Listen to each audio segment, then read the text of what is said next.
विजय मल्ल्या की पूरी कहानी, किंग ऑफ गुड टाइम्स से भगोड़ा तक, फुल बायोग्राफी इन हिंदी। एक समय था जब विजय मल्ल्या को इंडिया का रिचर्ड ब्रैंसन कहा जाता था। करोड़ों की companies, glamorous lifestyle, private jets और किंगफिशर की उड़ानें। लेकिन आज वही इंसान विदेश में बैठा है, भारत की अदालतों से बचता हुआ। यह है विजय मल्ल्या की पूरी कहानी, एक बिजनेस आइकन से भगोड़े तक का सफर।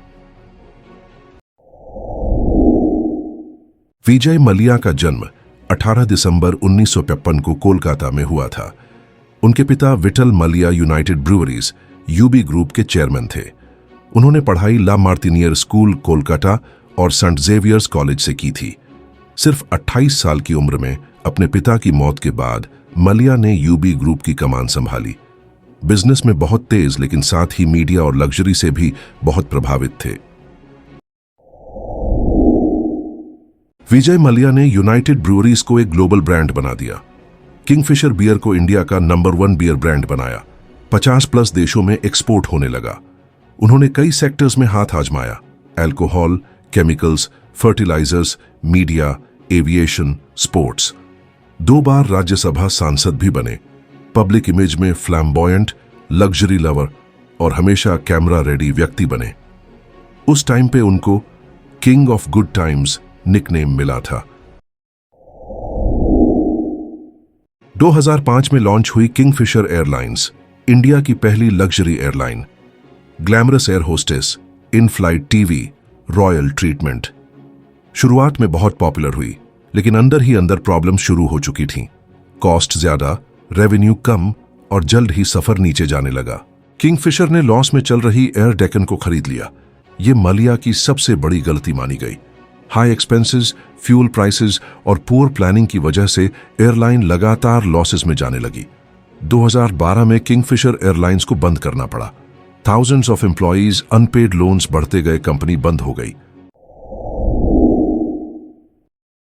एयरलाइंस को बचाने के लिए मल्ल्या ने 17 बैंकों से करीब 9,000 करोड़ का लोन लिया। एलिगेशन: मल्ल्या ने लोन का मिसयूज किया, पैसे पर्सनल लग्जरीज में उड़ाए। Wilful defaulter declared by banks. CBI और ईडी ने उनके खिलाफ मल्टीपल केसेस दर्ज किए। एसबीआई, आईडीबीआई, पीएनबी जैसे बड़े बैंक इस स्कैम में इन्वॉल्व्ड थे। 2 मार्च 2016 मल्ल्या साइलेंटली इंडिया छोड़कर लंदन भाग गए। ऑफिशियली कहा गया बिजनेस ट्रिप, लेकिन असल में वो इन्वेस्टिगेशन से बचने के लिए गए थे। तभी से वो फ्यूजिटिव इकोनॉमिक ऑफेंडर बन गए हैं। इंटरपोल ने रेड कॉर्नर नोटिस जारी किया। ईडी और सीबीआई के केस चलते रहे। 2017 में इंडिया ने यूके से मल्ल्या की एक्सट्रेडिशन की मांग की। 2018 में यूके की कोर्ट ने एक्सट्रेडिशन को अप्रूव किया, लेकिन मल्ल्या ने अपील डाल दी। तब से मामला लीगल लूप में फंसा है। एज ऑफ 2025 वो अभी भी लंदन में हैं और इंडिया वापस नहीं लौटे। इंडियन गवर्नमेंट ने मल्ल्या की कई प्रॉपर्टीज, कार्स, बैंक अकाउंट्स और लग्जरी आइटम्स को सीज किया। 2021 में एसबीआई लेड बैंक्स ने 9,000+ करोड़ की रिकवरी की, कुछ एसेट्स बेचकर। लेकिन सारे पैसे अभी भी रिकवर नहीं हुए हैं।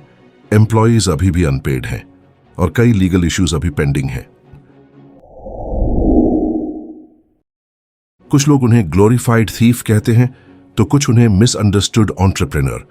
वो आईपीएल टीम आरसीबी के ओनर थे, F1 टीम फोर्स इंडिया के भी मालिक थे। उनके पास था private jet, 200+ luxury cars, yacht, multi crore bungalow in Goa, London. पैसा हो या नाम, अगर एथिक्स और अकाउंटेबिलिटी नहीं हो तो डाउनफॉल तय है। ब्रांड बनाना आसान है, उसे चलाना मुश्किल। बैंक सिस्टम में ट्रांसपेरेंसी और कंट्रोल बहुत जरूरी है।